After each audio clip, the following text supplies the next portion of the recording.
ఇప్పుడే అందిన వార్త. హత్య చేయించిన ఎమ్మెల్యే భార్య రాష్ట్రమంతా షాక్ అంటూ లేటెస్ట్ అప్డేట్ అయితే వచ్చిందండి. ఆ వివరాలన్నీ కూడా వీడియోలో తెలుసుకుందాం. వీడియోని చివరి రోజు చూడండి, కంప్లీట్ ఇన్ఫర్మేషన్ అయితే అర్థమవుతుందండి.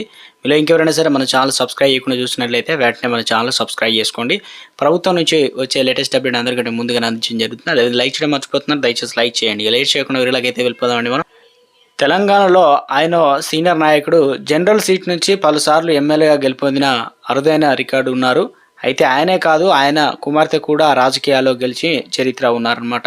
కాంగ్రెస్ పార్టీలో పుట్టి పెరిగిన తెలంగాణ ఏర్పాటు అనంతరం రాజకీయ పరిణామాల్లో బీఆర్ఎస్లోకి వెళ్లారు. ఆయనే మాజీ మంత్రి రెడ్డి నాయక్. సొంతంగా రెడ్డి నాయక్పై ఎలాంటి వివాదాలు లేవు. అయితే డోనకల్ నియోజకవర్గం నుంచి 1989, 2004లో వరకు అప్రహతంగా గెలుస్తూ వచ్చారు రెడ్డి.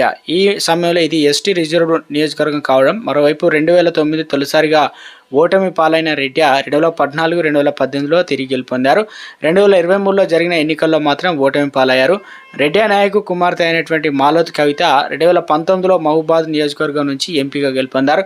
అయితే 2009లో ఇక్కడ నుంచి ఆమె ఎమ్మెల్యే కూడా తొలిసారి గెలుపొందారు. రాజకీయాలు నిత్యం సంబంధం ఉండేటువంటి రెడ్డి నాయక్ కానీ ఆయన కుమార్తె కవిత కానీ ఎప్పుడు ఆ వివాదంలో అయితే కనిపించలేదు.